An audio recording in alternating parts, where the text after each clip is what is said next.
Welcome to Nightlight.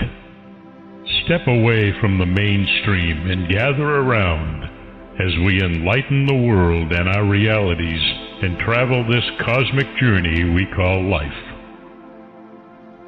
Join us as we share with you and provide that beacon that can guide us all to a better way.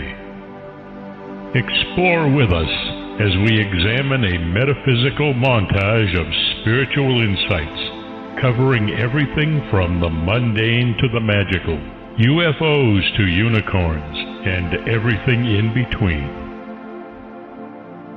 This is a time of awakening, of sharing and evolving, of spreading our wings and soaring on the cosmic breath of creation.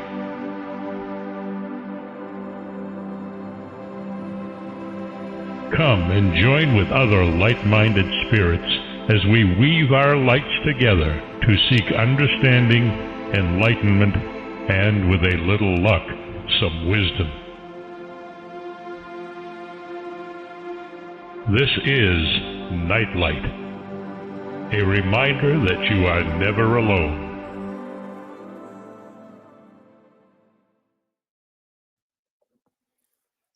I hope everyone is off to a great start to the week.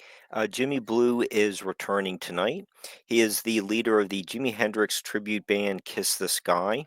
He is a Jimi Hendrix scholar as well. For our Australian listeners, he'll be touring Australia for 3 weeks in August.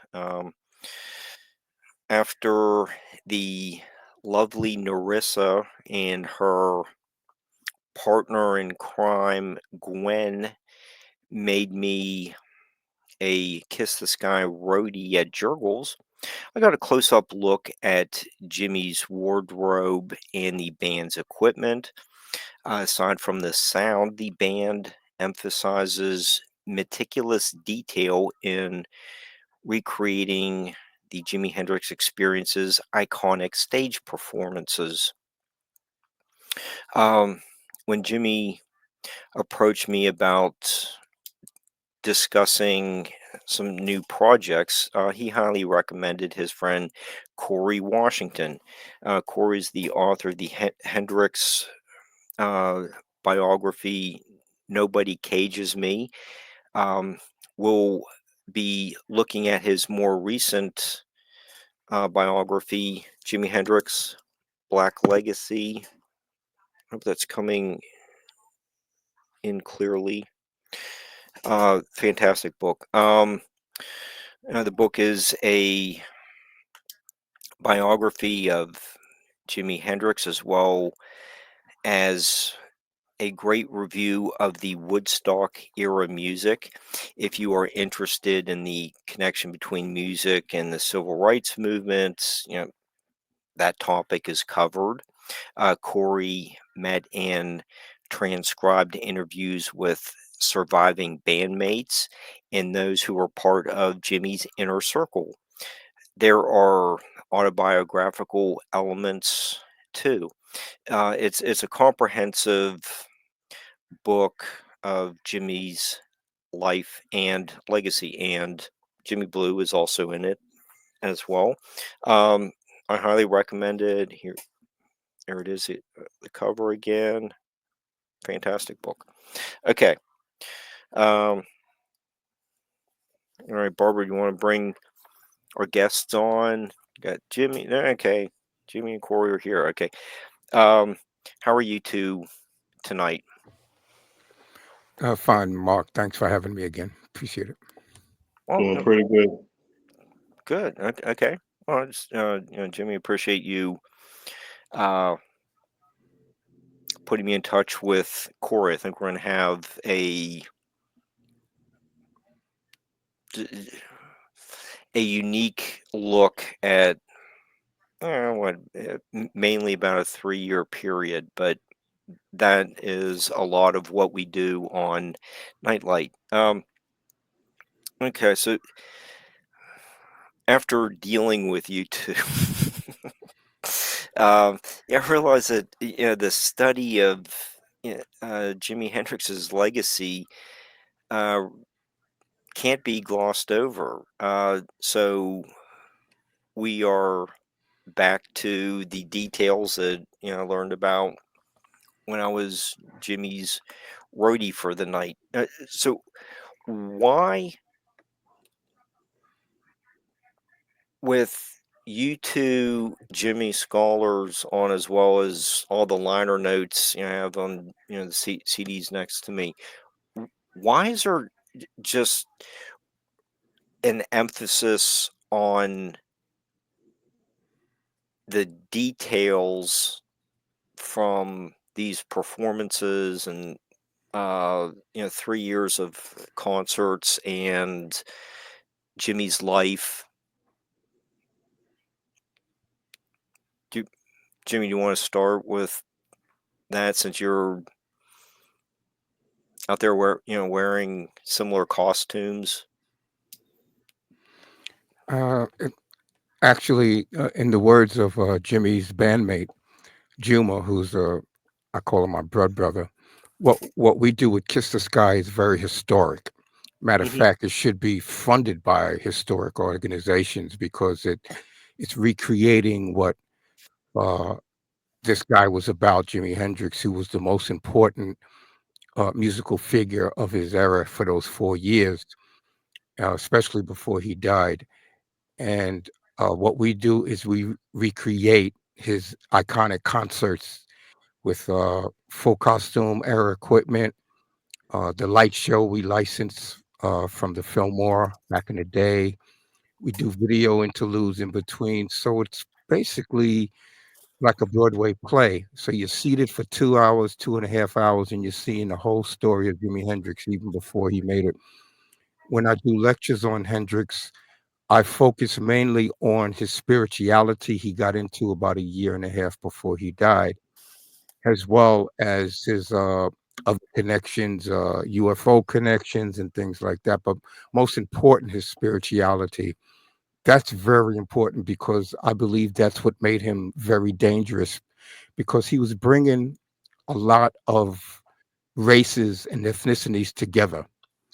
And as a black performer, that's very dangerous even today. So you can imagine back in the late 60s what that was like. So more than anybody, I mean, there was a lot of people doing it. John Lennon, who was Jimmy's friend, was doing it. There were quite a few other people doing that.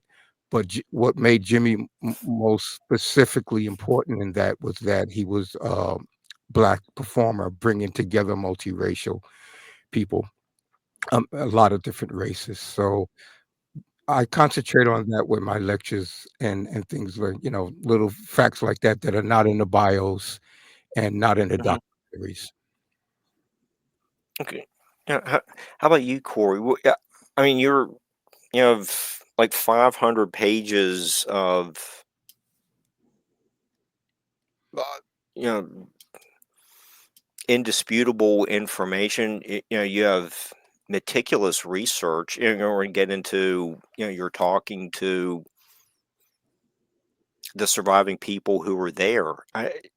You also gravitate towards the detail. What is there? Do you feel like there's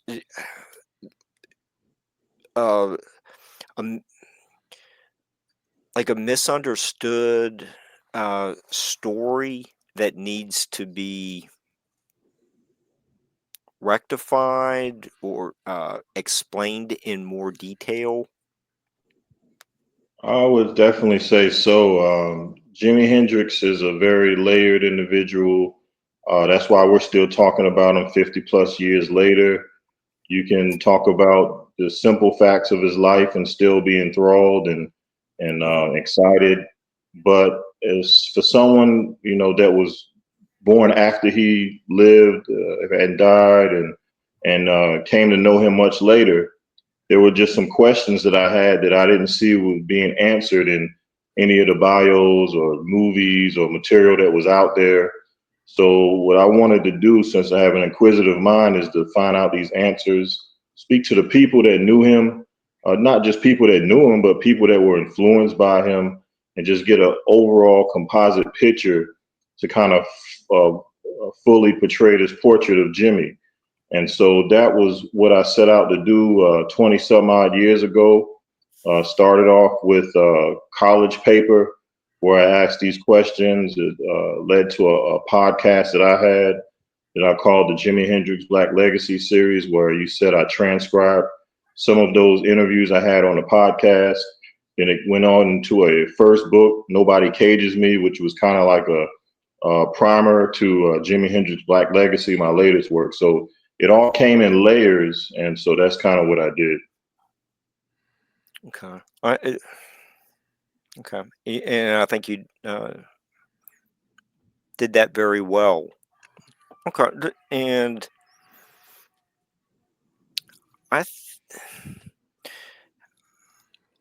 one of the things I wanted to, give both of you plenty of time, probably just do a whole 2-hour show on is just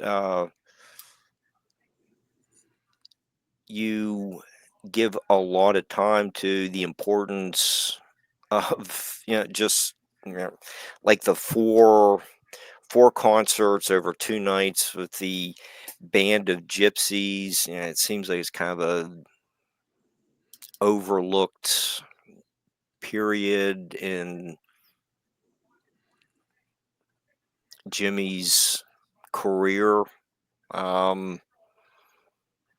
But I have a feeling that both of you are going to say that is not the case at all. And Jimmy, you were there for 3 of the 4 nights.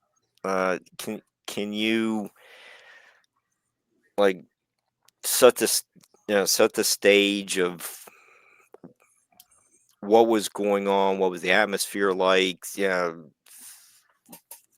How the band sounded, like the light show, what was going on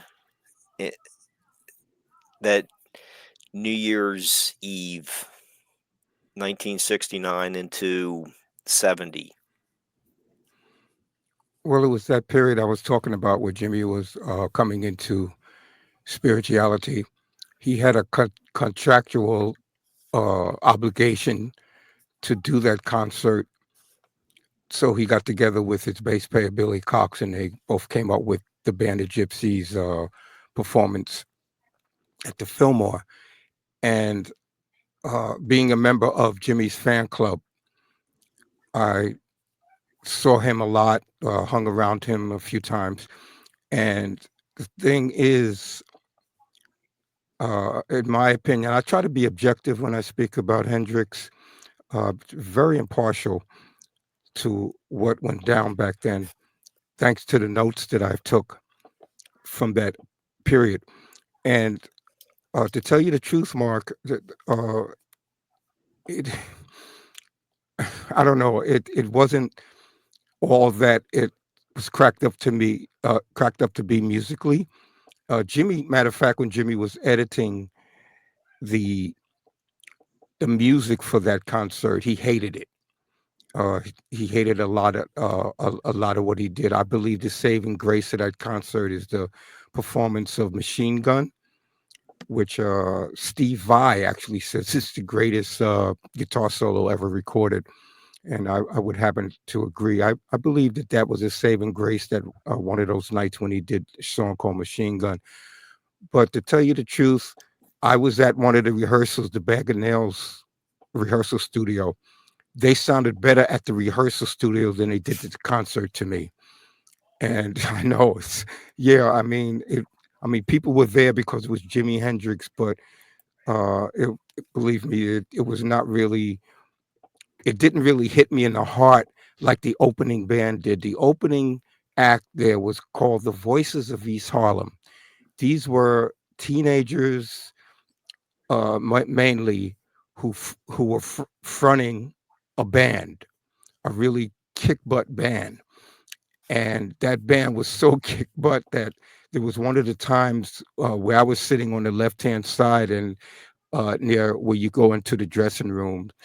And I saw Jimmy watching the band on one of their sets, and from the back, and he was so enthralled with that band, so much so that he emphasized that that band, that act, Voices of East Harlem, opened for him for future dates, which they did. They not only opened for him at the Madison Square Garden concerts, which was a horrific disaster, but they also went on tour with him for the Cry of Love tour on most of those dates in Europe. And he was going through a lot of problems with his manager, Mike Jeffries, over certain things, but he definitely put his foot down with that and said that I want these guys to open for me when I go on tour for Europe. So that's my take on that concert. There was a box set release that showed a little bit more about what went down, but believe me, I was there. I'm just going by from what I heard, as a musician, and that's pretty much when I'm sure Corey can give a good perspective on that as well. Yeah. Well, Yeah. yeah. I guess from my perspective, of course, I wasn't there. So by the time I heard the Band of Gypsies, it was already heavily truncated. They took a lot of the hiccups out of there. So I wasn't privy to a lot of the mistakes, which I, of course, later learned when they released all that material later. People that had the bootlegs, of course, they knew about those things. But I think the thing about the Band of Gypsies for me is the concept of Jimmy. A lot of the people that I spoke to in my book, they would always come back to like, what hit you to Jimmy? What really stuck it to you when it came to Jimmy? And a lot of them would say the Band of Gypsies. A lot of them would say that's when they had their aha moment about Jimmy, that drew them to Jimmy. Of course, we've heard like people like Miles Davis when asked, and just like Jimmy said, he talked about that machine gun. That was something that really got a lot of people, put them on notice. And so it's like a lot of things with Jimmy. When you look at the totality of things, but when you zero in on his greatest moments, his zeniths, it's like nobody can really compare to that. So people took what they wanted to out of the Band of Gypsies. A lot of us were not, privy to all the hiccups, but by the time we learned about them, it was like, okay, well, that's how it was. But I mean, just a lot of people, they were saying that this Band of Gypsies album with Billy Cox, Buddy Miles, Jimi Hendrix. I mean, there was material on there that we never really heard Jimmy do again. Like, who knows? I mean, that was not something that he really got a chance to perform much in concert. And it's a lot of other things like Power of Soul and, some of those songs he was working on before he formed the Band of Gypsies, but we never really got to see him work through those things to completion. So, of course, that's just another missed opportunity that we got with his short lifespan. Okay. And Corey, okay. In chapter 4, you pretty much give little write-ups of each song that's on the different albums. You and Jimmy, what were the Machine Gun CD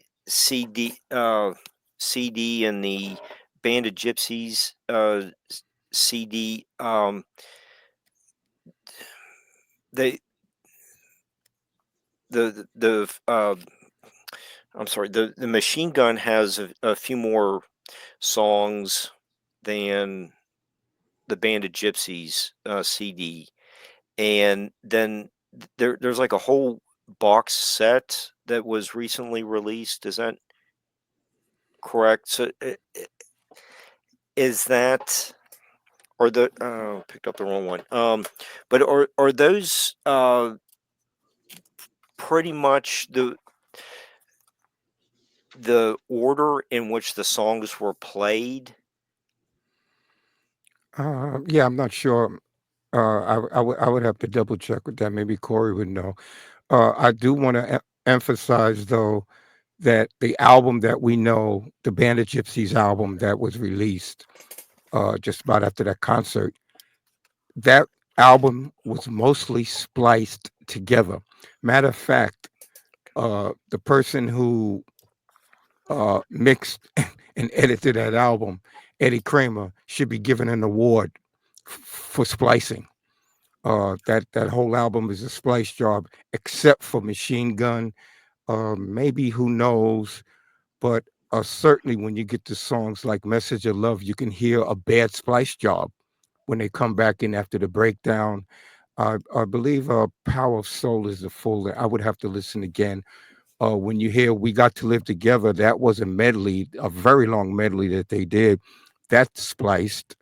Um, so I mean, yeah, you're not really hearing what went down, but it was put together very well, at least for something to be released. And we have to keep in mind that Jimmy was only around for 4 years.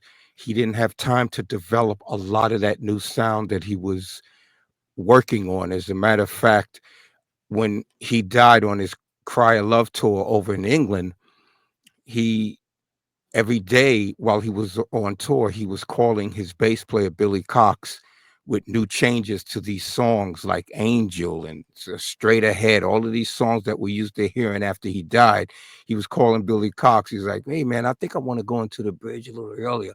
Well, you know what? I think I want to blah blah blah blah this and blah blah blah." He was making changes to his music, and then he died. So they had to just go ahead and throw the music together with what they had edited together and release it. But that's what was going on with Hendrix. He didn't have time to really develop this new sound. Yeah, I think you're probably talking about songs for Groovy Children, the box release. Mhm. Thank you. Just drew a blank on the name, but that the songs for Groovy Children is basically the whole night, the 4 shows. Is that Well, correct? there's some stuff missing, but it's probably the most complete, professionally done release of the Band of Gypsies that's ever been put out. Okay. I'll put it that way. Okay. So, uh, in that chapter 4, you cover uh, who knows, like Jimmy just mentioned. I have a feeling we could almost do just the 2 hours on Machine Gun, but you write Machine Gun's impact on the world of music was immediate, but no example of this impact was clearer than the Funkadelic classic Maggot Brain. Guitarist Eddie Hazel was emotionally prepared by George Clinton, etc. And you go in the whole story there. Uh, what you're talking in just this one song, you're talking about the um, lengthy note. Uh, why does that have a specific importance to this very important song? Is that for me or Jimmy? I don't know. Corey, how about if you explain it? And Jimmy, you play the song in concert. How do you make that sound? But Corey, do you want to start with that specific note? In Machine Gun. Yeah, yes. It's like 3 minutes, 3 minutes and 38 seconds or something into the. Yeah. That particular note, even for a person such as myself that's not a musician, I don't really play the guitar or anything like that. It was just almost like a release. It's like, imagine being there in the studio I mean, not the studio, but in the where they performed it live. I think Jimmy has spoken about how it reverberated through the speakers, but even just at home, just listening to it in stereo, you know, it is almost like it comes out of nowhere. Like if you can remember when you heard it for the first time, it's just like this high pitch release, and it just soars, and then it drops, and it comes right back again with another kind of sound. And I mean, I don't think I've ever heard anything like that played with the guitar. So anybody that plays after that is just you know, it's almost like you're chasing Jimmy, but it's just it elicits. If you're really deeply into Jimmy, as Jimmy Blue has said so many times, on a spiritual level, you start to feel something within. And I can even speak personally. Like I was riding in the car, and that note came on, and it was like it created such a euphoria, you know, in my brain, that it went numb. It was almost like I was getting high. I don't do drugs, but it felt like it was just such a emotional connection. If you really connect with Jimi Hendrix on that level, it's several times in his music where you can actually feel some sort of release in your brain, where it's just like a natural spiritual musical high. And that note is probably what does it for me more than any other song at that particular time. Okay, Jimmy, how about, you know, you're playing the song, 13 minutes long song. You know, what is that? How do you duplicate that sound? What is it doing for you and the audience when you're playing Machine Gun? Yeah, well, it seems like when I do that song, the audience is waiting for that note. They're like, "Oh man, you better hit that note. You better do it, boy." In the words of Miles Davis regarding that note, somebody asked him about Machine Gun, or asked him about the concert, and then they asked him about Machine Gun, and he said, "That note, that note, that says it all, man." Jimmy was a very limited blues guitar player. He's playing blues. Uh, that whole song, Machine Gun, is really just that down home country blues licks. But he hits that note, which is the fifth above the key of the song, and he holds it. He's trying to get that feedback. And what's it doing? It's because he has the Octavia, he has a few other things, effect pedals. It's pulsating, and it's just that one moment it kept captured in time. I like Corey was saying, it was reverberating through the speakers. I actually asked Billy Cox about that. I said, Billy, man, I was there, man. I was in something like the sixth or seventh row, and when that note happened, I felt like it was going from speaker to speaker. Like when he hit that note, and Billy looked at me like I was crazy. Man, drugs, man. Yeah. You know what I mean? It's like no, no, no, no. So yeah, yeah. You know, basically, like I said, Jimmy was very limited as a player. He was changing that. He was hanging around jazz musicians. Uh, and he was getting more into jazz thanks to who I mentioned earlier, Juma, who was really a jazz-based musician, was getting in, introducing him to jazz musicians like Rashad Ali, and just going down the list of people who were really changing Jimmy's perspective on music. He idolized Larry Coryell. He hung out with Larry Coryell a few times, and Larry was actually showing him jazz licks, some of which he utilized at Woodstock. You can hear this most plainly on Villanova Junction. You can hear that. Those are Larry Coryell recordings, man. He loved Larry Coryell for the way that Larry Coryell played chords. He was learning from everybody, man, that he can, but he was mostly getting into jazz. He was trying to get his chops together. So much so that thanks to Quincy Jones, he enrolled in the correspondence course at Berklee College of Music, which is my alma mater, and basically was a mail-in course. And he only, you know, I mean, he died before he can really get into that. It is only, I saw maybe the application for that. And from what I heard from the person I saw the application from, that he only maybe got like two or three mail from that correspondence course, but he was really changing his playing. He realized he wasn't a jazz player. Matter of fact, he jammed with a few jazz players before he died, and a few of them walked out on him. Most notably, Tony Williams walked out of the jam session because Jimmy was stuck on that blues, basically pentatonic mentality. He didn't know the jazz language. He was changing that. He was also hanging around a guy who's very unknown, uh, who was getting him into classical. He, acoustic classical guitar playing. So he was really changing. And who knows where he might have gone. There was a lot of possibilities for this guy. Okay, and just to I don't know if I need to read Corey's entire passage, but to illustrate, Jimmy goes into what's been called the greatest guitar note of all time in electric guitar history. Around 3:38 into the song, Jimmy lets loose with a blood-curdling guitar shriek, which he holds for 5 seconds, and does a wah-wah scratch on his guitar for a split second, only to be followed by the same great note for another 4 seconds. So, and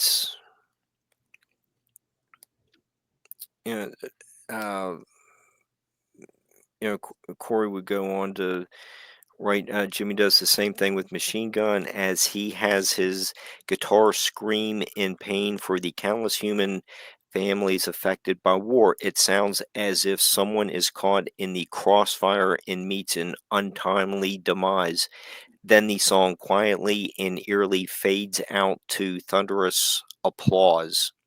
So I think you have great passages analyzing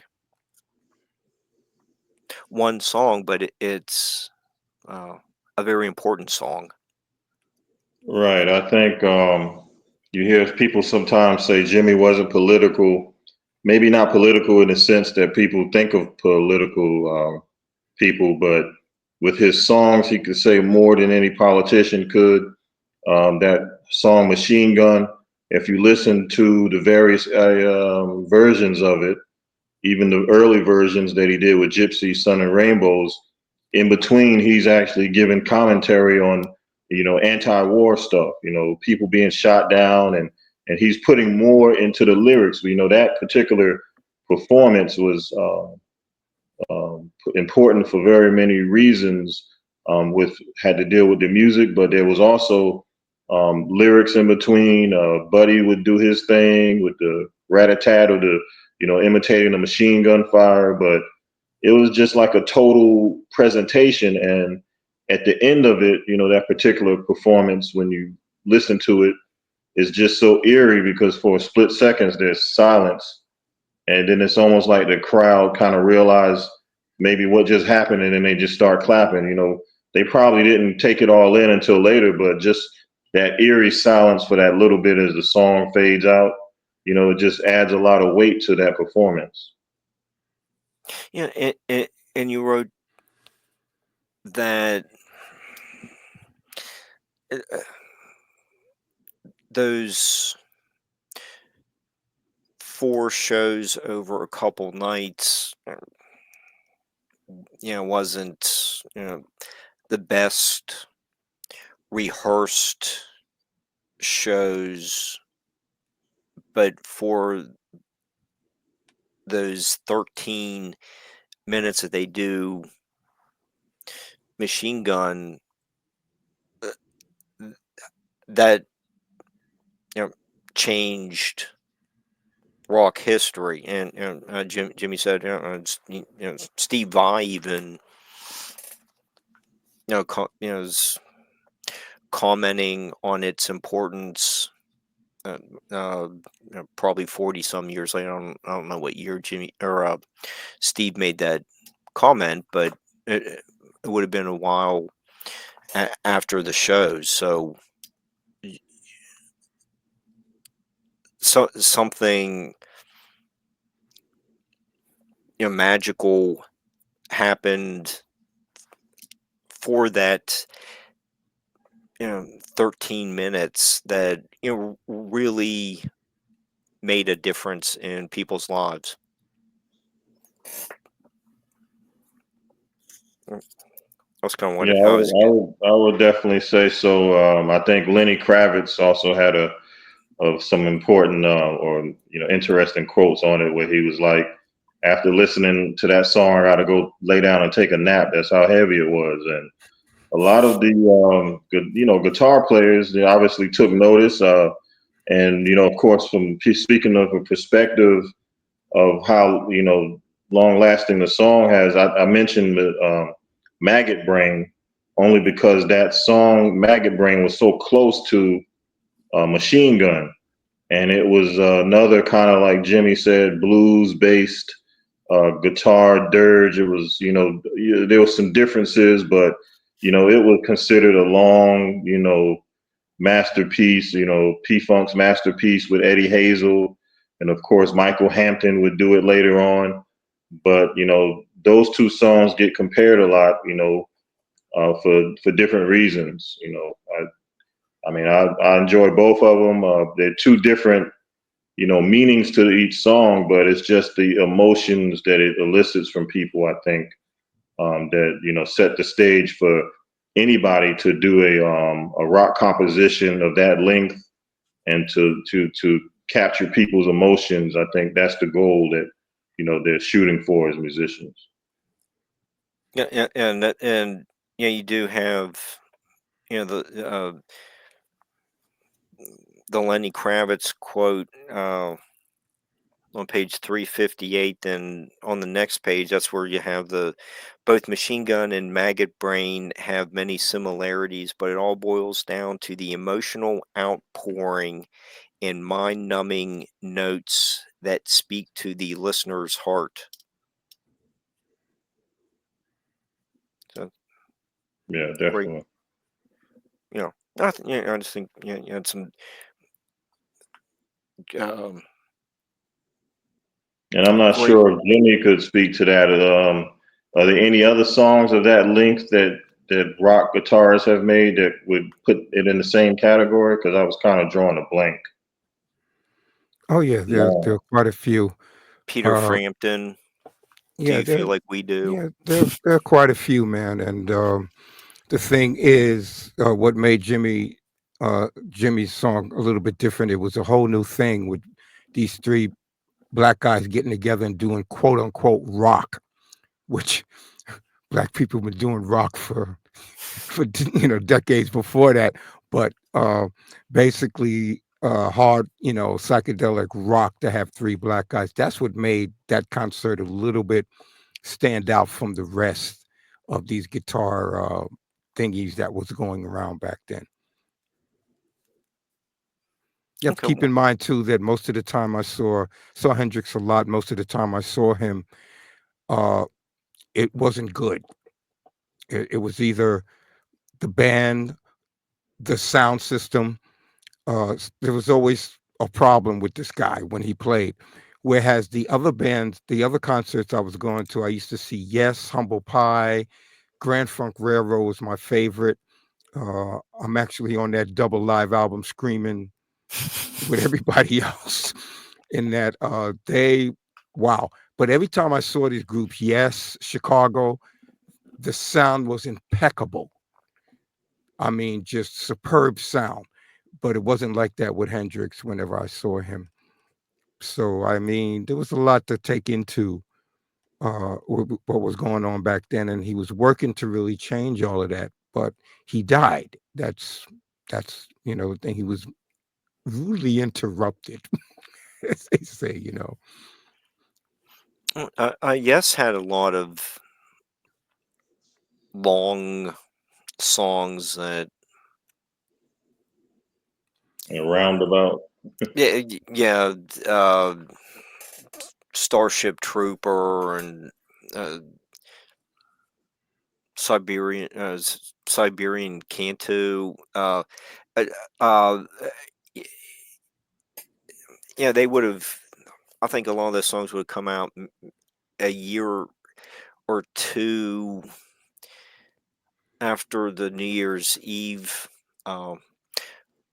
shows, but Jimmy, do you see any kind of like connection, little symphonic crossover from what Jimmy was doing to the Yes songs? Yeah, I believe it was maybe yes was the tail end of the whole Hendrix thing around that same. I think I vaguely remember them being around the same time. But we were talking about Machine Gun, Mm-hmm. and that's orchestral in the sense. Jimmy's telling a story in the same way that Yes would tell their story. And the reason why I like Yes is it was like I was getting into the writer Tolkien back then. So when I went to see Yes, it was like I was in the middle of a Tolkien novel. That whole especially the singing, John Anderson singing, Mm-hmm. just put you in that place. And of course, the drugs helped, but basically, I very rarely got that from Jimmy, and he was working to change that. Now in the studio is a different story because you listen to songs like 1983, "A Merman I Should Turn to Be." That's very orchestral, Mm-hmm. and he was working to really duplicate that whole thing live. He didn't have the musicians to do it uh, with the experience or the band of gypsies. He didn't have the musicians to pull that off, and he realized that, which is why he was looking to put together other situations where he can pull off things like that. There was one time he was looking to get Keith Emerson on keyboards. Then he changed his mind and was really going for Stevie Winwood because Stevie Winwood also played guitar good. So he was looking for that. If you go on Google and do a search for the Jimi Hendrix telegram, you'll see that he sent the telegram to Paul McCartney, who was his good friend. As I said earlier, John Lennon and Paul McCartney were his best friends until his death, and sent an email for Paul McCartney to play bass with his new band that he was putting together, which consisted of Tony Williams on drums and Miles Davis.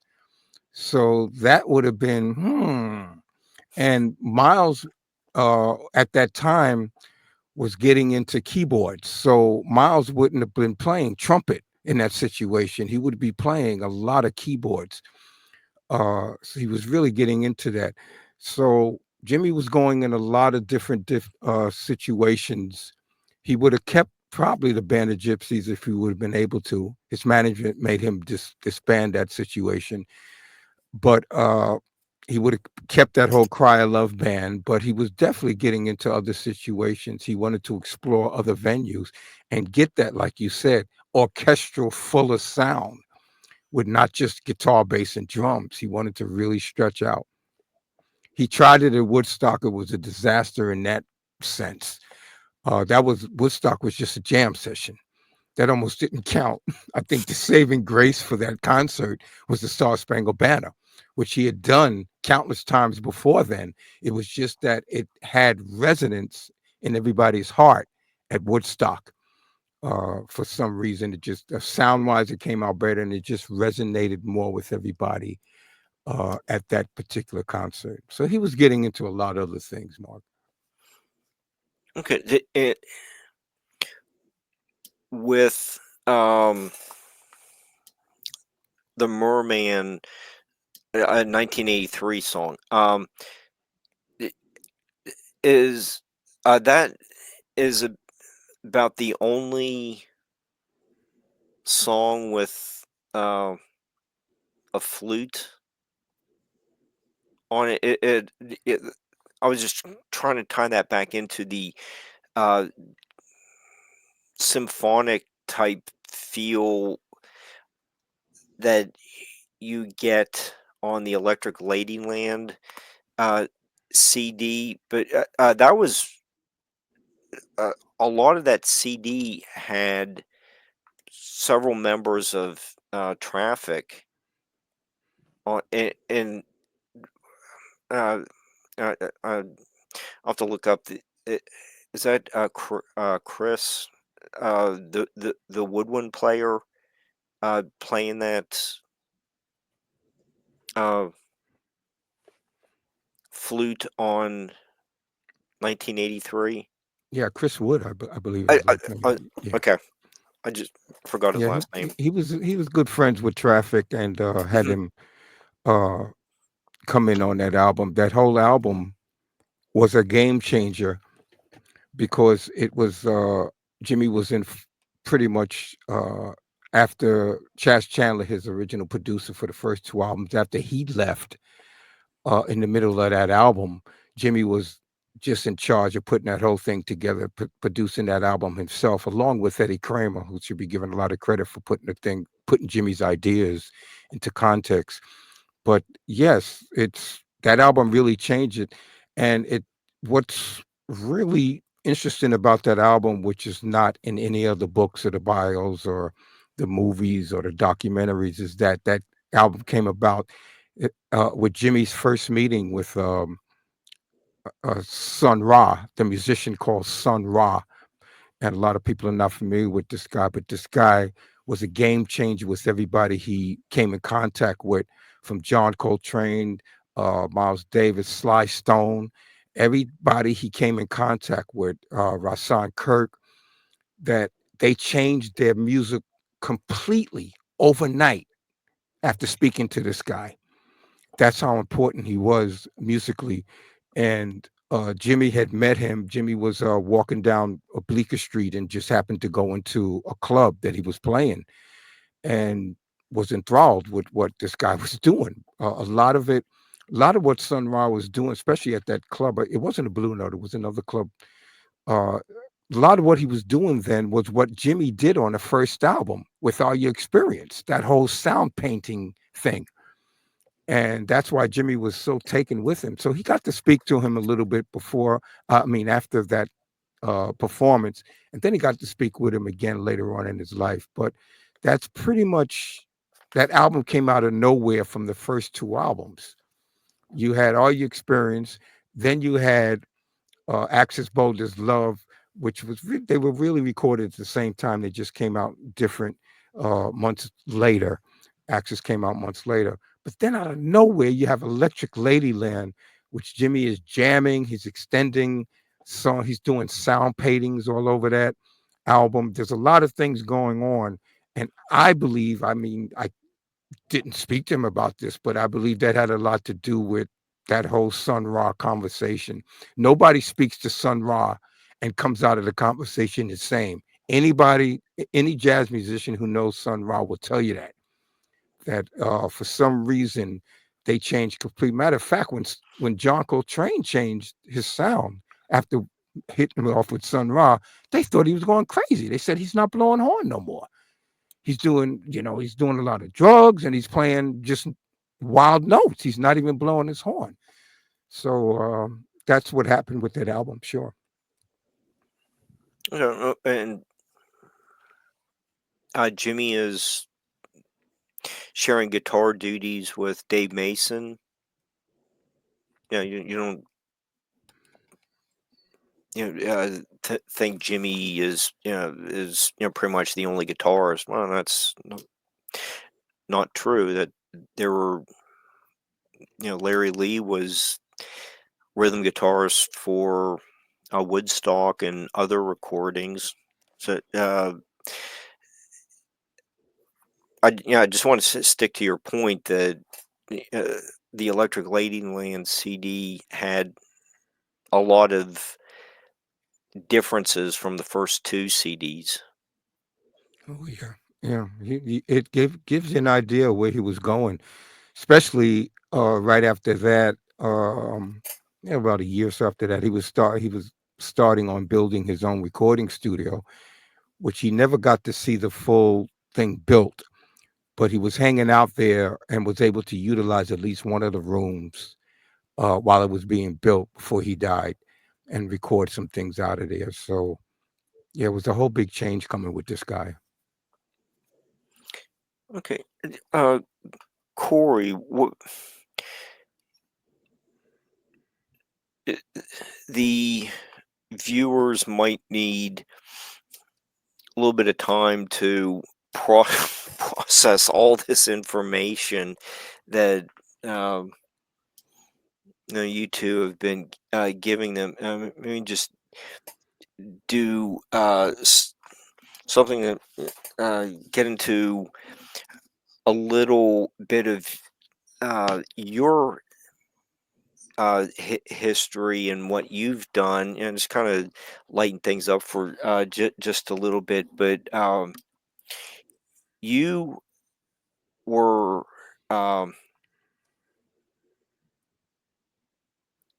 invited to give the introduction to the Band of Gypsies to the Rhythm and Blues Hall of Fame. Well, yeah, that was the second time. The first time, the way it happened was I read an article that was all over the place from CNN. I think it was a guy named James Blake or John Blake. He wrote an article about Jimi Hendrix's invisible legacy. And I saw that that was kind of close to what I was saying with the Black legacy. So I decided to give it a read. And in the article, it spoke about, among many things, Jimi Hendrix was up for being inducted into the R&B Hall of Fame. So the first thing, I never knew there was an R&B Hall of Fame. That was number one.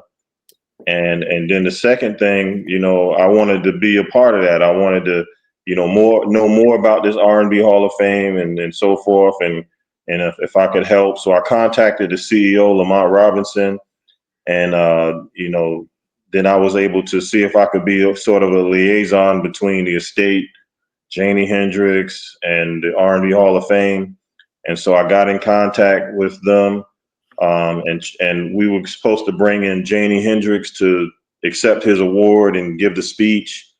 But I think this was around the some sort of 40th anniversary of Woodstock, so she wasn't able to make it. And so we were scrambling to try to find somebody to replace her.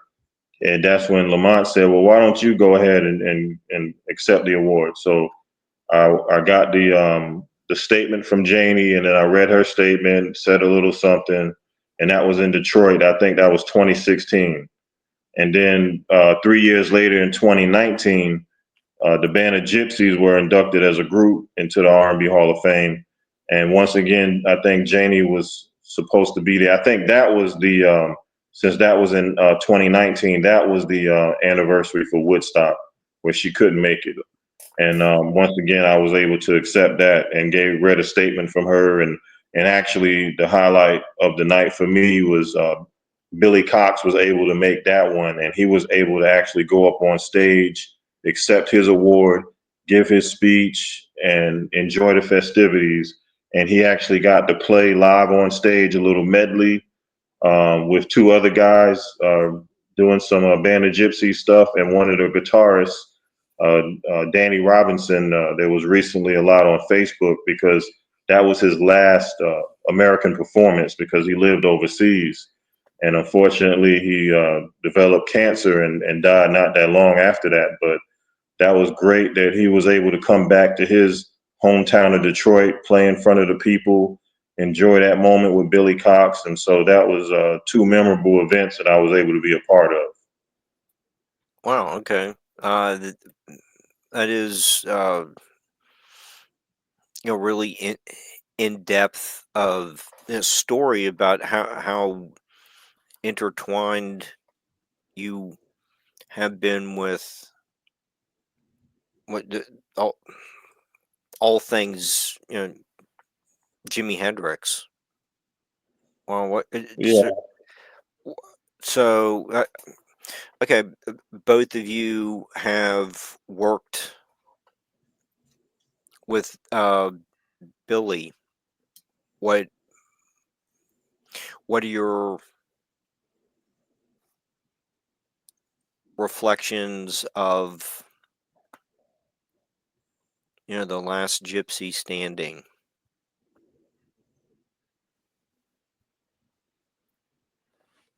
Cool guy. Yeah, that's yeah,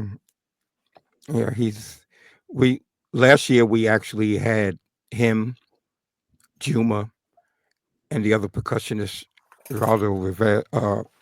Velez, join us, Kiss the Sky, at the Suffolk Theater in Long Island. And it was a reunion that they did. They haven't been together like that in decades. So we got them together to join us on our Woodstock set there. And Billy is an amazing person. I could see why Jimmy really liked him. There were a lot of stories. I toured with him in 2016. There was a lot of stories that he told me that a lot of people don't know about Hendrix. But I can just sum it up, man. What a cool guy he really is.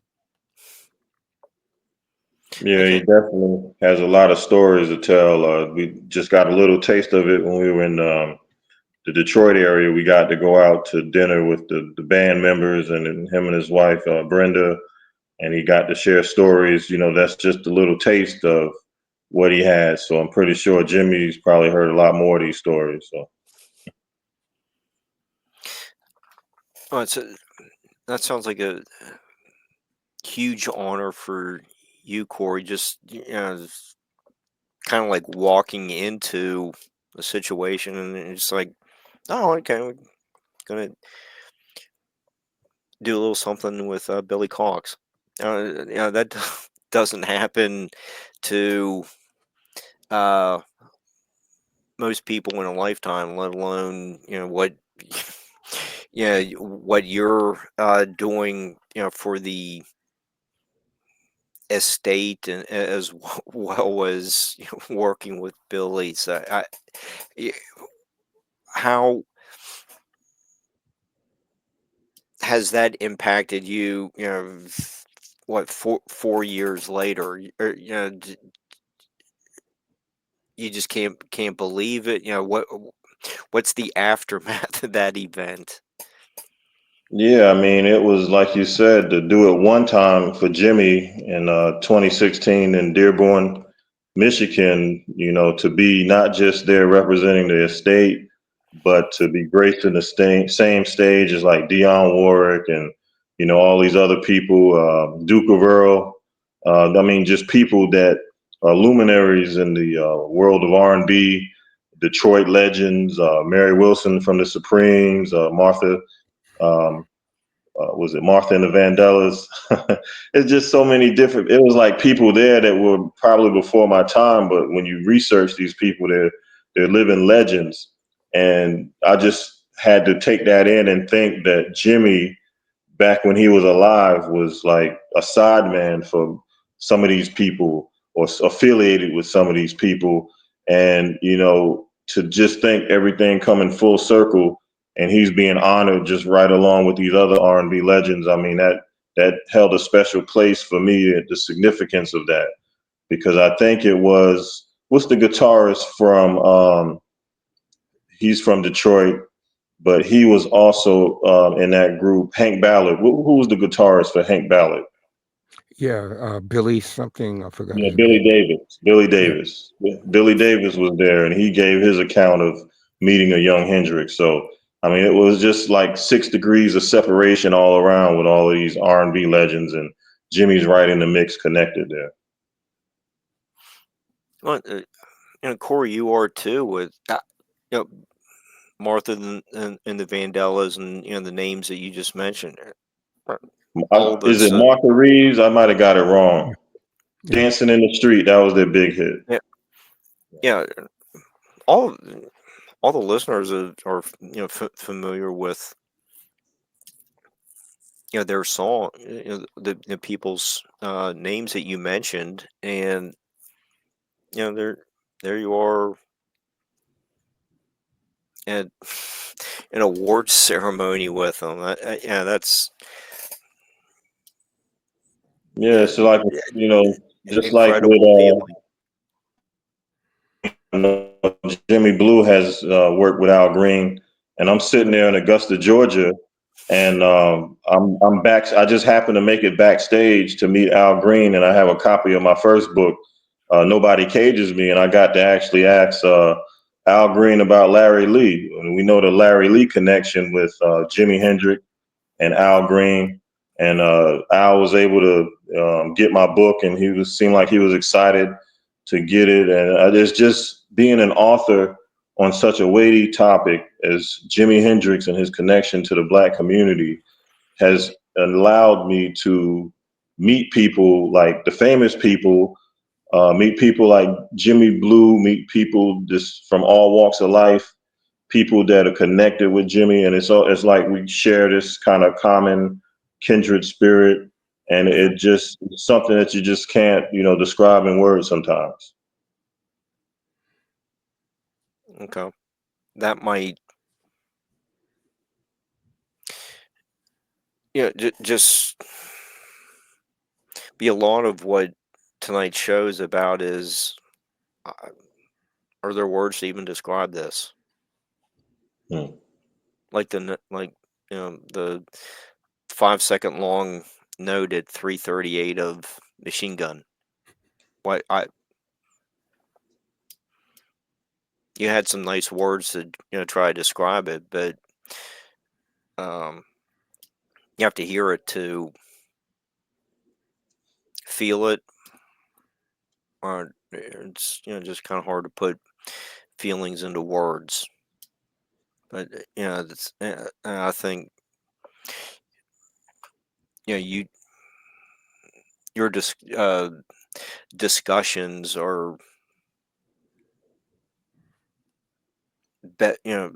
a lot better than what or what most people could even try to put into words. And I think both of you do a fantastic job on the subject material really well, that you can put it into words that most people are just going to have to settle for. Hopefully they'll learn to feel it, but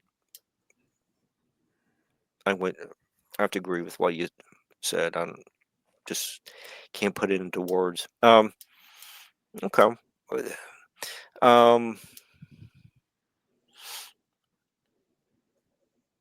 you know, what are Corey? You have a lot of other interviews in your book, like with Juma, and Jimmy has a long-standing friendship with him as well. He's appears on the Woodstock CD and the People, Hells, and Hell and Angels. Um, Somewhat new release. Um, can both of you, tell us a little bit about uh, his role in Jimmy's legacy and everything, the recordings and live performances? Jimmy, you want to start? Another cool guy. Yeah, Juma, Billy. These guys are my blood brothers.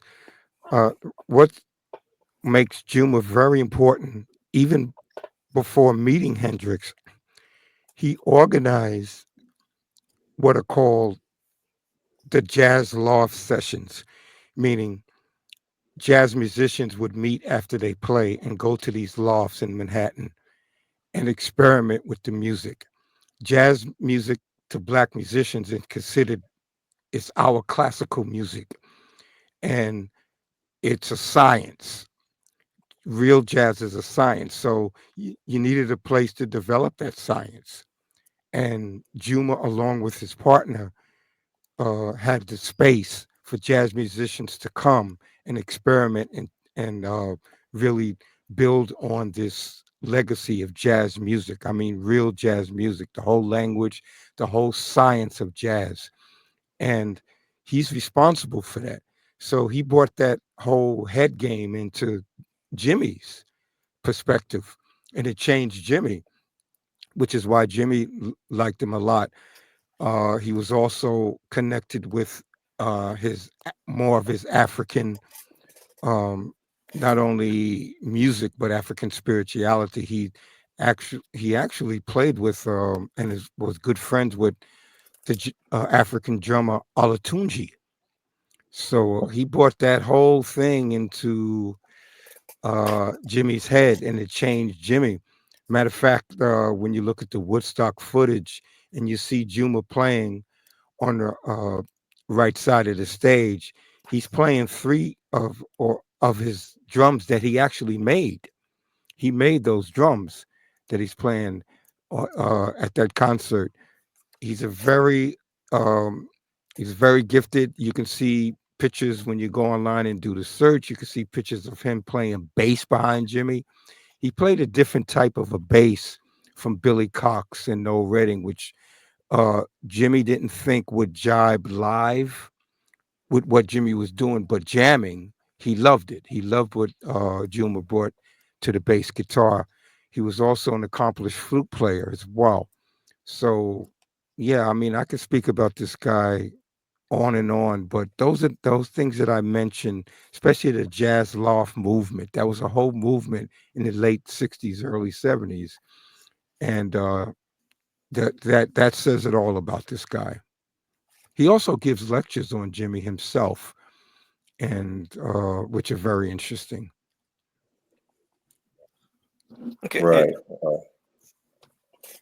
and Corey, what I was thinking, is this photo of you at the with Billy at the What page is that on?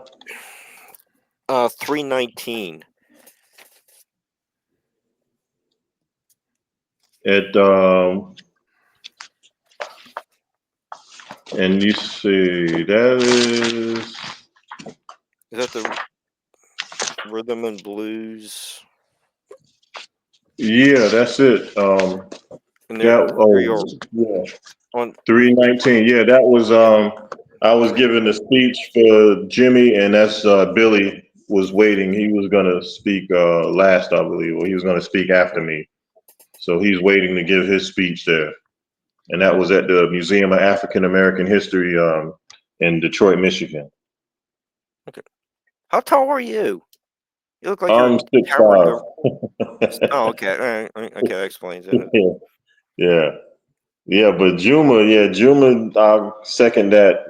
Is a very cool guy.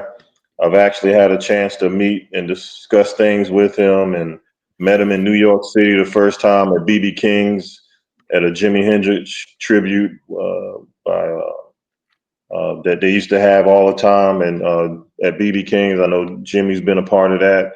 I got to meet again in Seattle. So we've met at a couple of different places and met him in Detroit, this all over. So Juma, what got me about him was like Jimmy said, I remember I interviewed not just Jimmy Blue, but Juma on the subject of Jimmy and jazz. I've heard Jimmy Blue speak about it before, but not necessarily Juma. And then when Juma started spitting all these facts, and I was like, man, I got to step my research game up, because he's coming up with Archie Shepp talking about hoot nannies and Aboriginal Music Society, and he's getting into all these technical terms. And I mean, it just blew my mind to have both of those guys speak about Jimmy and jazz, because there was a fledgling fusion movement in the early, 60 mid 60s, and Jimmy was right there. But just to get that backstory that Juma had of his time, like he said, before Jimmy, and his connection to jazz, which was very monumental and influential in itself, just gave me a whole new dimension to Juma, and also the stories that he told me about management messing with him and Jerry Velez, and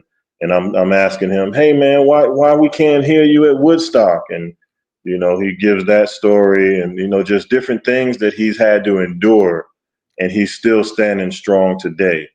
Those people that messed up his audio at Woodstock, where are they at? We don't know. Juma's still here. So it's things like that that gave me a new dimension to Juma and his endurance, his soft spokenness, but yet being strong in the face of so much. I just had a lot of admiration for him.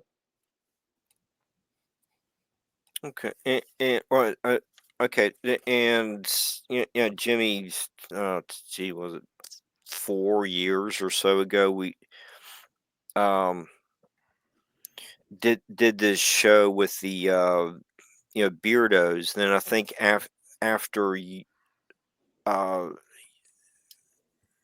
you Jerry was the guest, and just trying to find uh you know, he showed us all the like gold records he had where he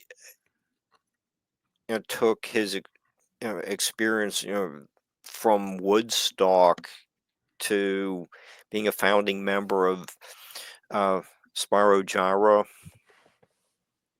and it's like we're listening to all these stories. On what page? I was trying to find a. It's toward the back of Corey's book. I was trying. Oh, there. Um. What? There's over here's Oh yeah, Jerry. That Jerry that Velez, photo.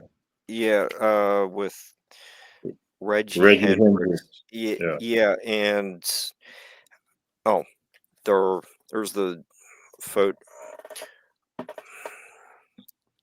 Can't, it's like I'm trying. Here's where I'm all screwed up here. In this, here's Yeah.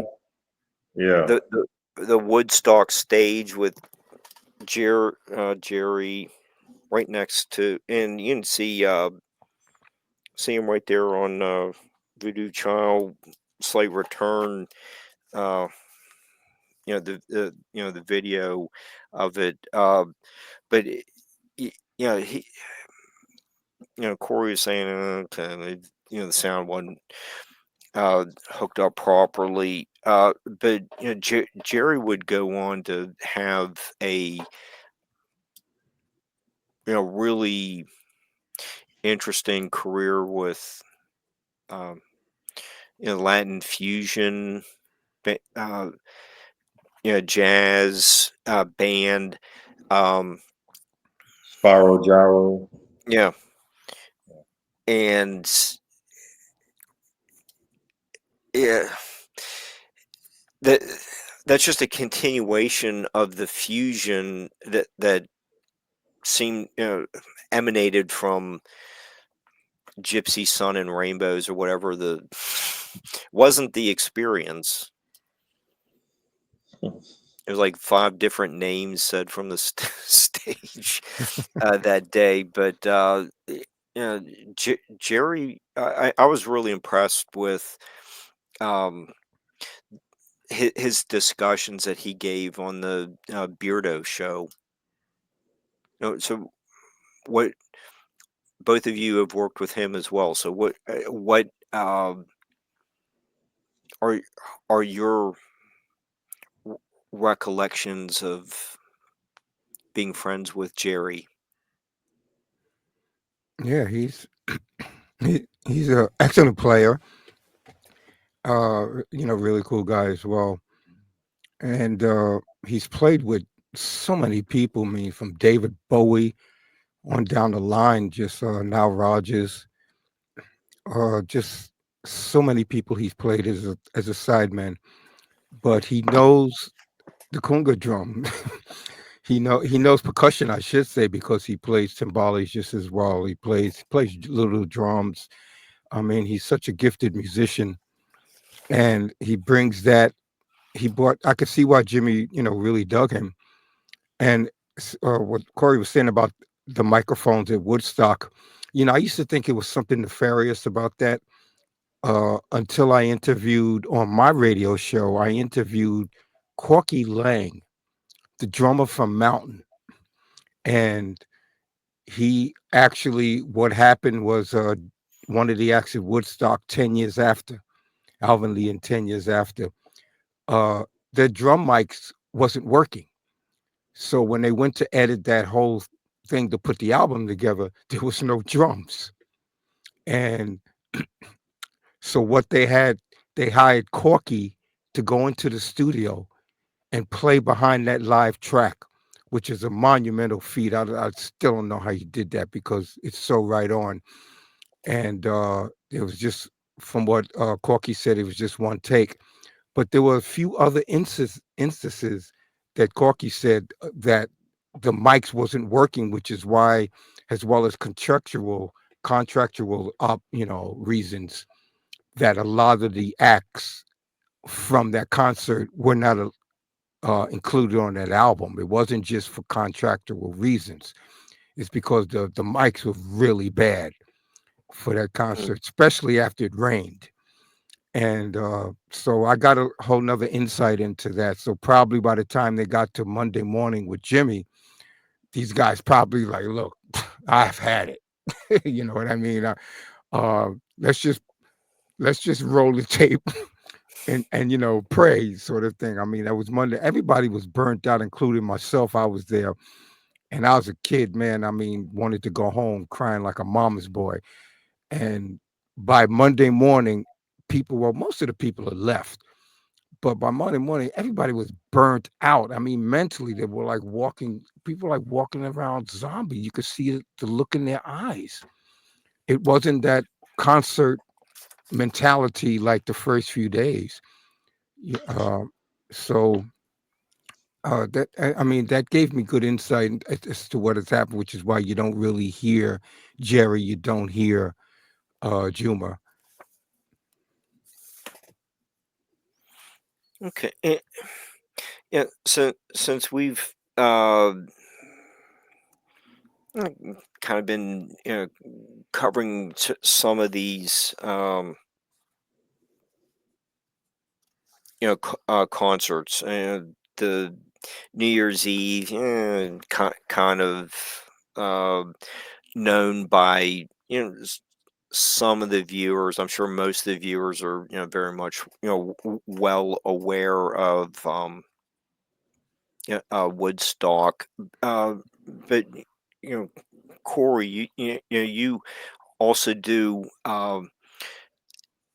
delve into the Harlem concert, which I wasn't aware of, and I'm sure probably a lot of the um, viewers tonight may not be very familiar with it, but I'm sure that they would like to know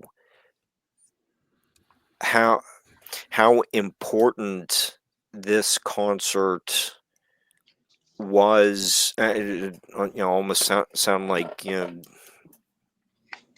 early version of Live Aid.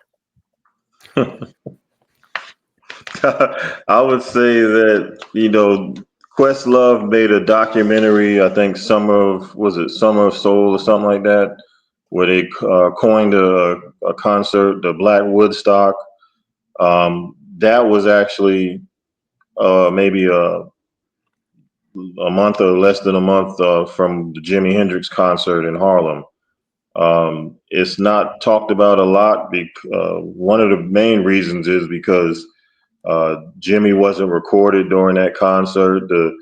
It was supposed to be video footage, but the story goes the person that was contracted to video it supposedly ran out of footage because he recorded all the other acts, and Jimmy was the last one to play. And by the time Jimmy got up there to play, all we got was him plugging in his amp, tuning up or whatever. But you know, so a lot of the stuff that we get from that are just from people that were there that have given accounts, and people that have taken pictures and things of that nature. So a guy named Grant Harper Reed, who was there, was gracious enough to allow me to use some of those pictures from the Harlem concert in my book.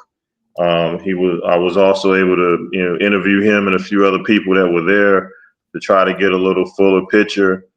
I think the one thing that surprised me, yes, when you take a look at the picture, this was, you have to remember, was very late at night. It was, Jimmy was, this was Harlem. So the amount of people that actually stayed there to see Jimmy was kind of surprising to me. And you can kind of see the people in the crowd. You even see some kids in the crowd. And so it was always good for me to see that picture of that, the people in the audience. And of course, the audio recording that we hear sometime on YouTube, the person had the recording device so close to the speaker, it just sounds muffled, and it's not really even worth listening to.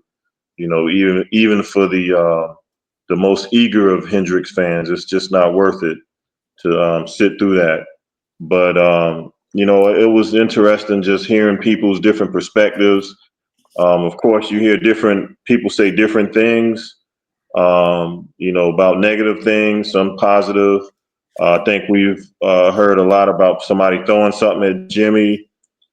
Some people downplay that, somebody stealing his guitar, things like that. But I just think the optics of that concert would have been nice to have on video so that people could see Jimmy playing to a different type of audience.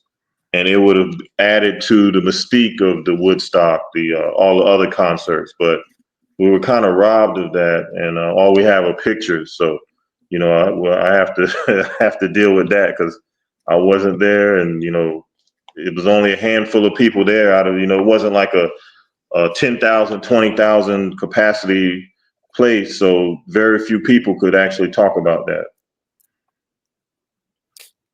And that was I just lost I thought I was on the right page. Originally the idea was floated to hold the concert at the Apollo and do a benefit for the Nigerian kids of the secessionist state of Biafra. Biafra, yeah, in Nigeria.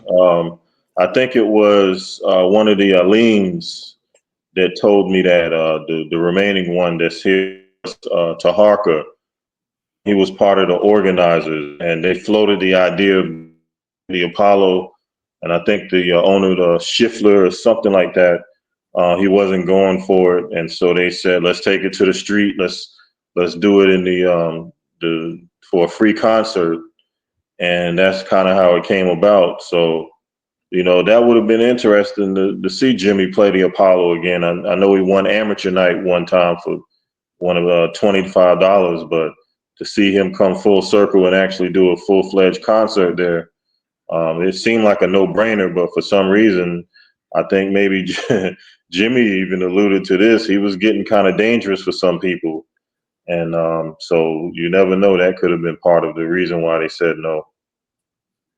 Okay, so you're saying the proceeds went to the refugees of the Nigerian Civil War. So it was That's what they were planning, but they, instead of doing that, the proceeds went to the United Block Association for the free concert in Harlem. And if you look at the cover of my book, you can see those two young ladies there. If you look closely on their shirt, it has United Block Association. So those were two kids that were part of that organization. So that, though Jimmy was helping the kids out in Harlem, so it still went for a good cause. okay. Like that's one of the things I wanted you to get to is the good causes that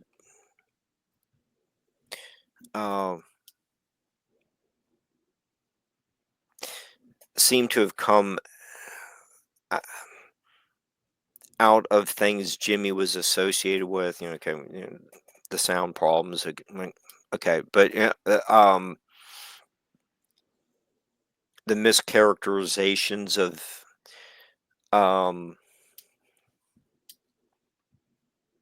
you know, substances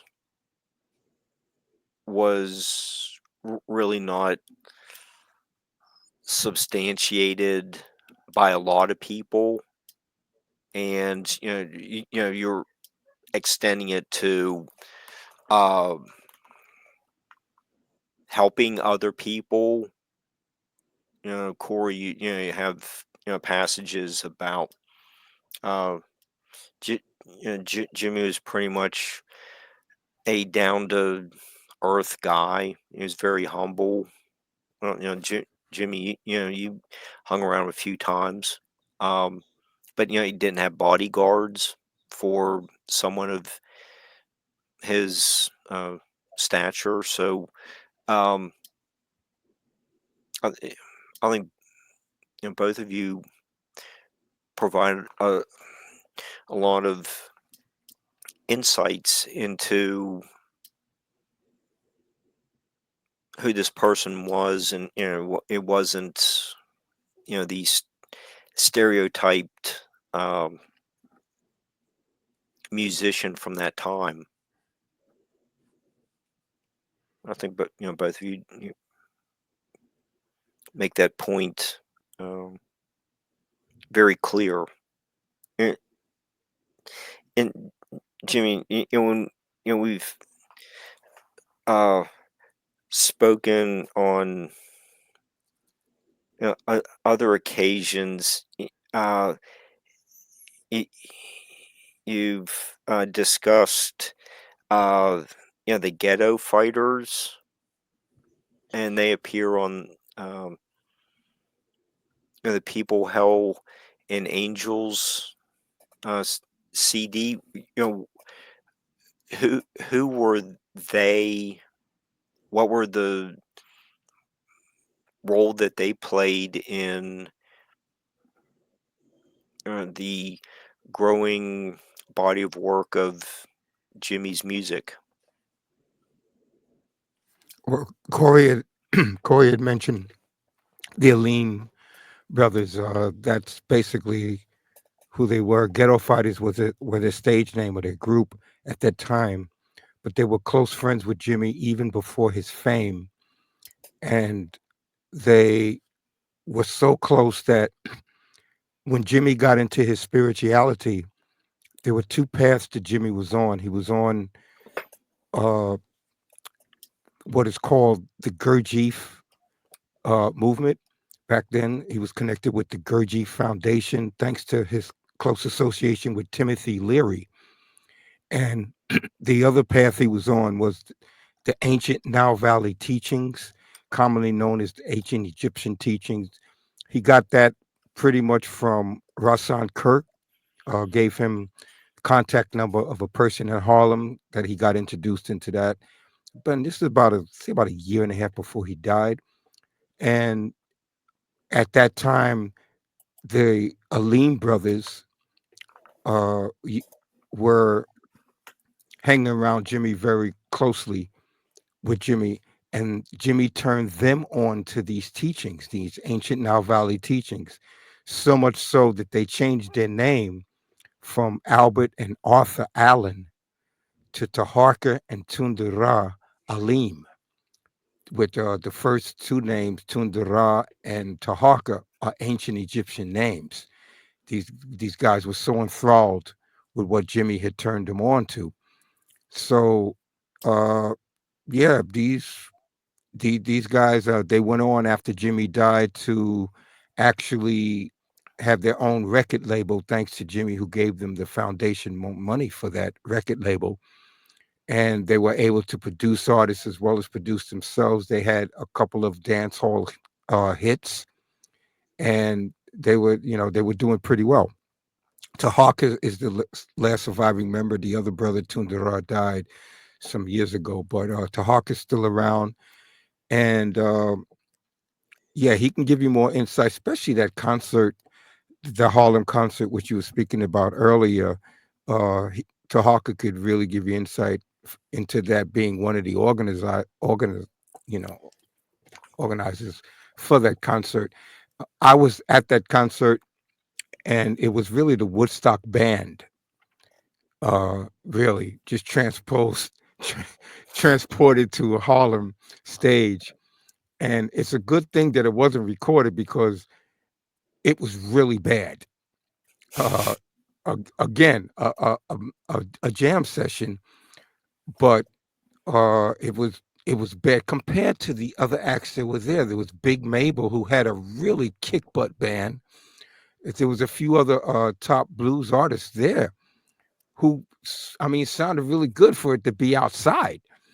Matter of fact, I spoke to this. I had to be about 20 years ago. I spoke to actually a woman and a husband who was actually in one of the uh, apartments across the street from the concert, and was actually looking out at the whole concert, and remembered, spoke. They were at a Kiss the Sky concert, and they came up and approached me during a meet and greet and said, we were there, and about they described the groups that were there, they described Hendrix and everything, and they wasn't really into Hendrix until he died, and they certainly wasn't into Hendrix for that concert because it just sounded like a wall of garbage compared to the other acts that were there.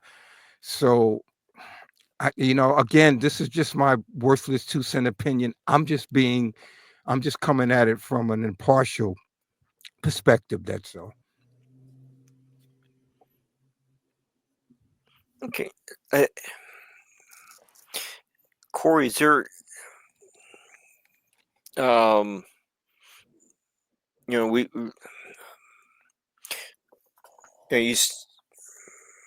I know we kind of touched a little bit on Parliament and the transition from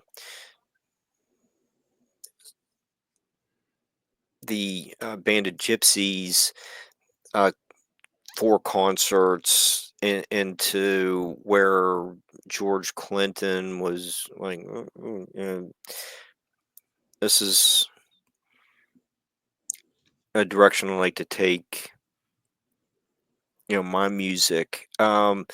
You really devote a lot of time to making that connection to Jimmy's being responsible for laying down parts of the funk movement of the early 70s. Sure, everyone enjoys hearing Flashlight and all those songs from you remember hearing as a kid. I know I'm one of them, but you did a lot of research on that section, and is there anything else you want to develop? Because I'm sure we could do a lot more, devote a lot more time to that. But is there i- anything else you want to say about that very important part of your Black Legacy book, or you want to go into something else that we haven't covered yet? Well, I think with Jimi Hendrix and funk, a lot of discussion was recently made on Facebook about the Mount Rushmore of funk, and they listed what did they list? George Clinton, James Brown. Some put Bootsy on there. Some people wanted to put Prince on there, and it was an argument. There's no argument about JB and George Clinton, but some of the other people they were arguing about. And it led me to think about a part that I had in my book where I discussed with a prominent funk scholar, Ricky Vincent. And he mentioned that, if you're going to have this Mount Rushmore of funk, it's almost like he's not on the mountain. He's like somewhere in the atmosphere, because that's how his guitar sound permeated funk music in terms of the guitar sound. When you think about Parliament Funkadelic, they were like a doo-wop band, you know, Motown kind of thing with the suits on. Same thing Jimmy started with. And all of a sudden, out of nowhere, they became this wild psychedelic. You know, Eddie Hazel changed his guitar approach. Then you started getting Ernie Osley in the early '70s with "Who's That Lady," and all of a sudden you start hearing this funk element of the rock guitar mixed in there. You have all these other obscure groups that people would have to research. You got Slave, who had a lot of guitar parts in their funk. You got a lot of these Dayton groups out of Dayton, Ohio. They would keep a guitar player on file that would do these guitar, Jimi Hendrix like guitar riffs in their funk music. And so I I bring all that to say that there's just this direct line that was made from Jimi Hendrix, the Band of Gypsies. I think you can even go back to Axis Bold as Love, Little Miss Lover. I know me and Jimmy have talked about that, the funk elements and that. And so, when you think about before Jimmy and you think about black music and soul, R&B, or whatever, funk, and you think about the guitar, you had like the chicken scratch element with James Brown, Jimmy Nolan, people like that. But then all of a sudden, Jimmy comes along and then implements his style of guitar. And then going forward, you hear like more than just chicken scratch. You hear like the guitar player coming up, taking a solo, just like Jimmy would. So that's why I always got to give Jimmy credit for doing something with the funk. I love Sly Stone is also another one of my favorite artists, probably number two. But you just can't deny the specific things that Jimi Hendrix did, and that's why I like to go into detail in my book with that. Yeah, I'm probably one of many of tonight's viewers. I, I really didn't make the connection very very well. Other than few examples that Jimmy and I've spoken about on other you know shows. Okay, okay. They knew some of these people knew each other, but I didn't. I'm not a musician, so I really didn't make the connection all that well. But after reading your book, I was like, oh, okay, I see where you're going with that, and I think what both of you have covered tonight is, I think what Barbara and I try to do with a lot of the nightlight shows is taking the viewer back to certain periods and let the scholars, recreate that time period. And I think tonight just uh, went really well with you two uh, making a lot of connections that probably a lot of people may not be aware of, but uh, I hope that after the show they start going to YouTube and listen to one song, then look up the other, and you know really start connecting the dots. And I just really appreciate what you two have done tonight, and J- Jimmy making the recommendation of have having you as a guest this evening. Um, but let's see, what was another, and besides the jazz that was you bring up a little bit of Third Stone from uh, the Sun, and on the first CD, and the jazz is more fully developed with Chris Wood doing the flute on the 1983 song. It, yeah, there was a lot of sci-fi elements that were part of the songs as well. Jimmy had an interest in UFOs.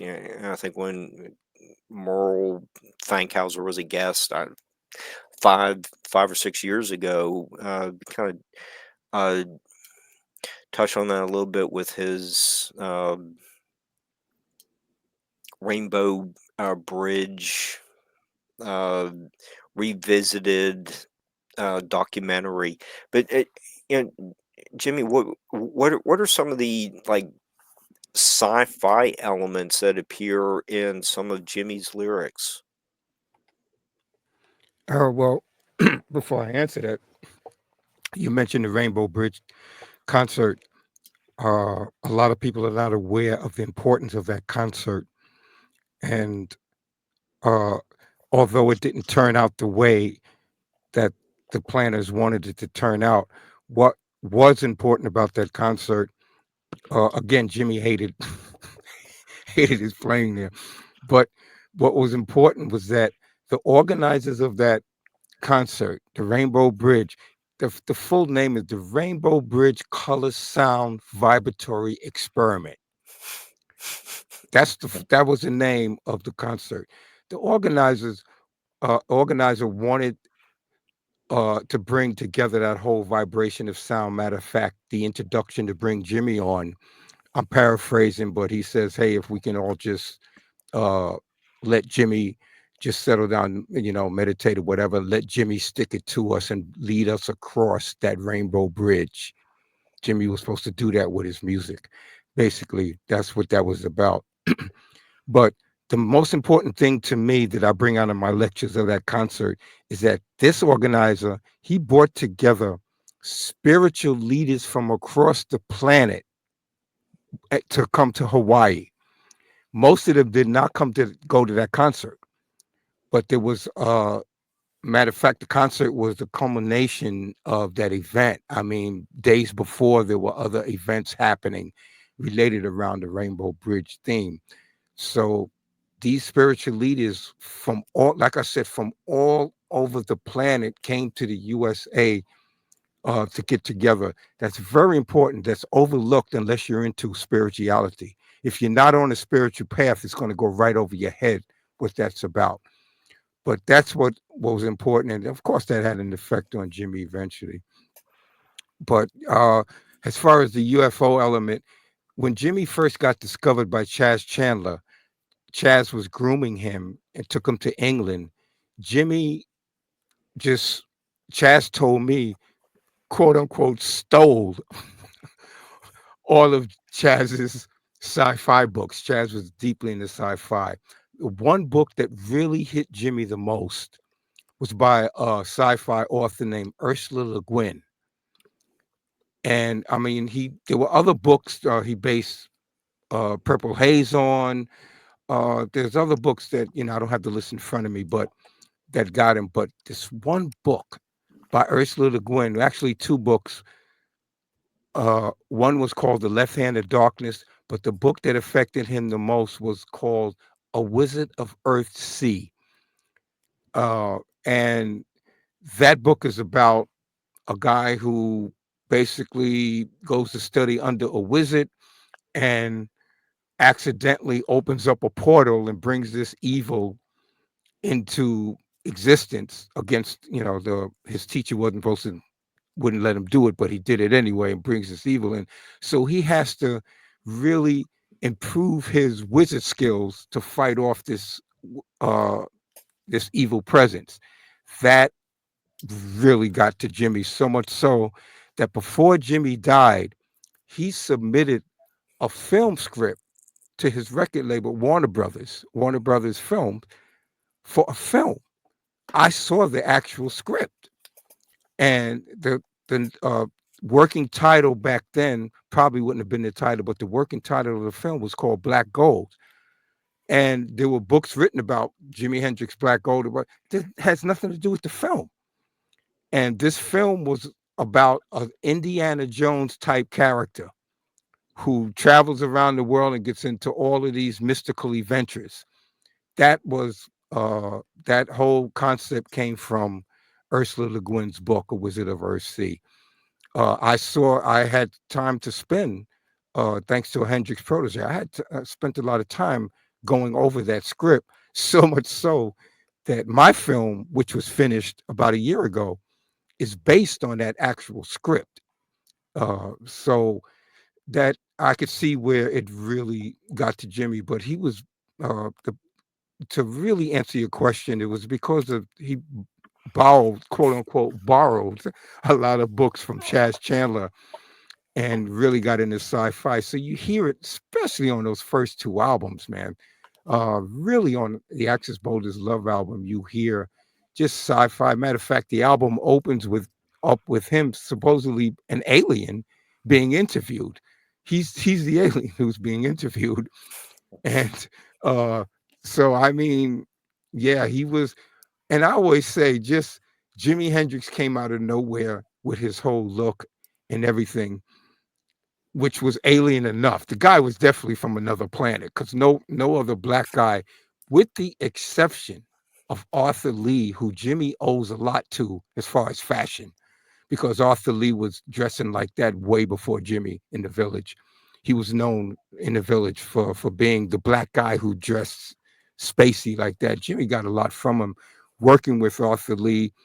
As a matter of fact, when Arthur Lee was working on Rosalie Brooks, who was Jimmy's girlfriend, recordings, there was a little, Rosa described, there was a little jealousy between, that's when he really met Arthur Lee. There's a little jealousy between him and Jimmy.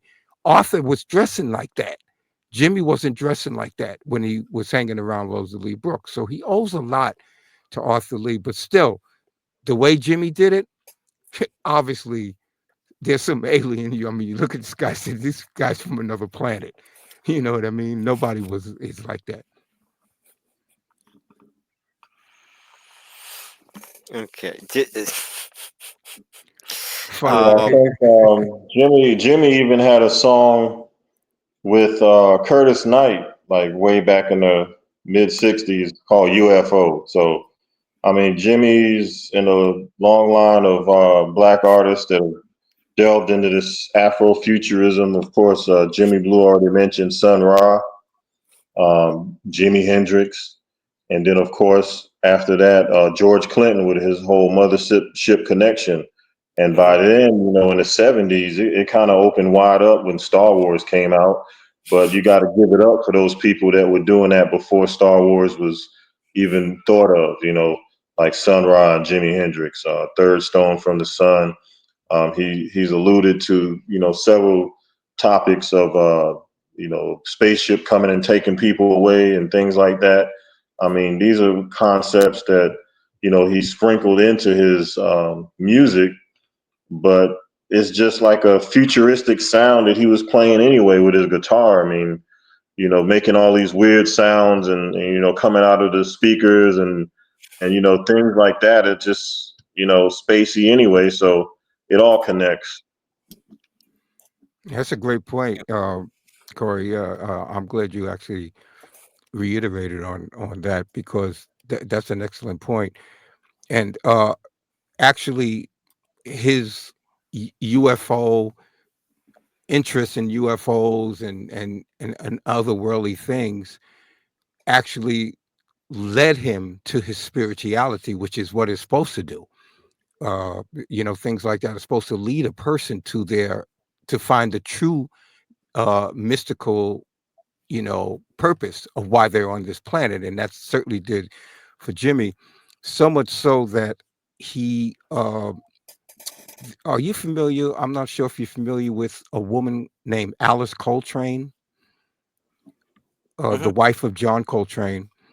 And basically she spoke at my high school. I went to high school to performing arts. She was one of the I call them dignitaries, but one of the icons who spoke in my high school. And she basically said that she reached out to Jimi Hendrix before he died to collaborate with him. Now, Alice Coltrane, after John died, she became a Hindu guru. So much so that she had an ashram in California that when she died in the 90s, that ashram continued until it had a really big fire in early 2000 something. But she was actually a guru that had a lot of followers living in that ashram. She was considered a guru. But she said that she reached out to Jimi Hendrix for musical collaboration. She got the number from Miles Davis, and she got the runaround from Jimmy's management, so much so that she gave up and she reached out to Carlos Santana next. She did do an album with Carlos Santana, Pharoah Sanders, jazz musician, a few others. And but the importance of that association with Carlos and her, it affected Carlos so much that the guy changed his name to David Dip. He was no longer calling himself Carlos Santana. He changed his name to David Dip from being around Alice Coltrane. He went through that for years. And that's because his spirit, whole spirituality affected him so much. So probably would have done the same with Jimmy as well. But the first person she said she reached out to was Hendrix. Okay.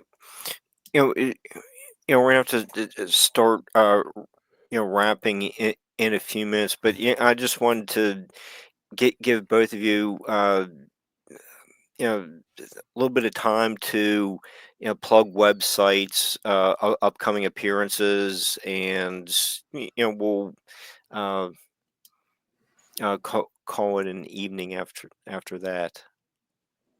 Jimmy, you want to go first? Okay. Websites are actually the best way to get an idea what I'm about is go to my link tree, and that would be linktree / Jimmy Blue. That's JIMY. That's one M BLEU. I don't know the actual link tree, but I think it's link LINKTR dot EE / Jimmy Blue. I think it's something like that. But you can go to Linktree and just type in Jimmy Blue, you'll get it. That has all of my websites on there. My personal website, New Divinity SFC.com. That's New Divinity. S is in sound, F is in film, C is in creation.com. My Hendrix website, I do Kiss the Sky, which is a recreation of Jimi Hendrix, is iconic concerts in a Broadway play type setting. I've been doing a Hendrix show for 57 years. This is my 57th year. The website for that is kisstheskytribute.com. It's kisstheskytribute.com. And my link tree also has my Al Green show websites. I do an Al Green show. This has all of my listings there. The trailer to my film. Just everything is on there. So that's the best way to really get an idea what I'm about. Okay. And Corey, how about you? If you want to check out more and take a deeper dive into Hendrix, check out my books, Nobody Cages Me and Jimi Hendrix Black Legacy. You can get it on Amazon, Barnes and Noble, or you can just do a search engine, type it in, and different places will come up. Cool. Okay. So, all right. Yeah, I think we're kind of wrapping up at about the appropriate time. It's getting late. You have to teach tomorrow, Corey. So finish grading the papers and getting back to the kids tomorrow. And Jimmy, people, you're going to be gone for like a month to Australia later this summer, right? Yes, we're really looking forward to that. Actually, we're doing a lot of private events now, Kiss the Sky. and we'll be going on tour in Chicago and matter of fact, you mentioned Detroit, a few other places, and in July. And the end of August, like you said, we're going to Australia. Um, Basically, Kiss the Sky is the only authentic Jimi Hendrix show. It's the longest running Jimi Hendrix show, and I always say that's why it's trying to be stopped. But of course, we won't get into that. But basically, that's what that's about. So, like I said, you can get more information on kisstheskytribute.com. Okay. That sounds good. How about we wrap there? Yeah, we'll keep talking. We'll have to do this show again. I don't think we touched on everything, and we'll have to keep the conversation going. And thank you, Barbara, for keeping us on the air. And Big time. on it, yeah. Thank the viewers for tuning in. And just there's a whole lot of history to absorb tonight, and uh, Jim and Corey, you two did a fantastic job of you know, giving everyone the information they need to understand this time period of 67 to about 70, and um, this is what we're trying to do on Nightlight. So just really appreciate it, and we will keep the conversation going another time. And just want to thank everyone for being here tonight, and we'll see everyone sometime in the near future.